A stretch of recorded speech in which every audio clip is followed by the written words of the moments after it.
You know what's bull? iTunes. I listen to music just about every day. I'm always using iTunes. I've been helplessly dependent on this software for the past 10 years now. It's truly my digital jukebox, and I can't imagine my life without it anymore. But I do have to say, it's pretty annoying every time you buy a new computer, you have to authorize it to play all the music that you purchased on the old computer from the iTunes store. It wouldn't be so bad, except there's a limit to how many computers you can authorize.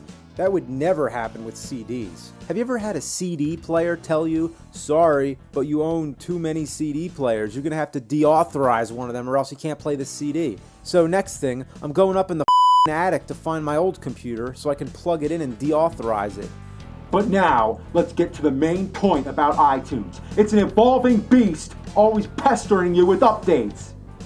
Way too often, I open iTunes to find a message that says, there's a new version of iTunes, do you want to download the update? I say, sure, that sounds good, I'd like to update. Then I find something is different, something I don't like. For example, remember when there used to be a button to burn CDs? It was a nice little round, flashy button, convenient and easy to get to. For years now, that button's been gone. Now, you have to go to the File menu and burn playlists to disk. There isn't even a short key for it. You have to go to the menu. I understand that not many people are burning CDs nowadays, but what made Apple decide that it was so obsolete they had to get rid of the button? It's changes like this that me off. If it's not broken, don't fix it. So I've caught on to you, you stupid updates. I'm not downloading you anymore. I'm sticking with the old version. But then the message comes back. Oh yeah, it comes back to haunt you.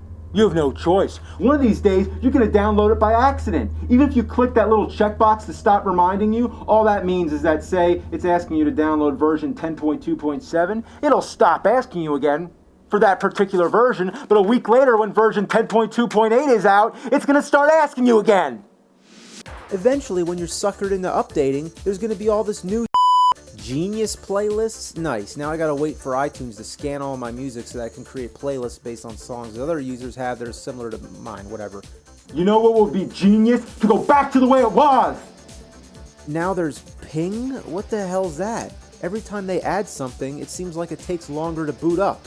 Back in the day, I'd click iTunes, it would open. Now it bounces a few times, shows me a beach ball, and when it finally starts, it tells me it's searching for Genius results, accessing the iTunes store, updating playlist information, contacting Mars, raising shields, activating atomic soundwave booster, scanning for nuclear barracudas. How about just let me play my music and let that be it?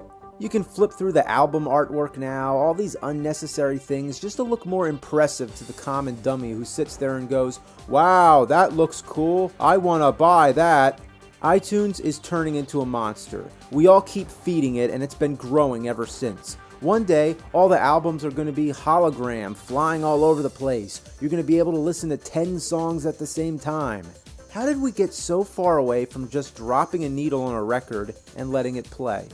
Cassettes, CDs. Remember when CDs first came out? It was like, damn, you don't have to rewind them. You can skip songs. You can put it on repeat or shuffle. And then one day, somebody looked at their CD in their computer and decided the two must come together. Like a caveman putting a stick to a fire, the computerized music format was born, and the digital devil's been pulling us deeper in ever since. I'll tell that devil to off, stop updating iTunes, and say, that's bull.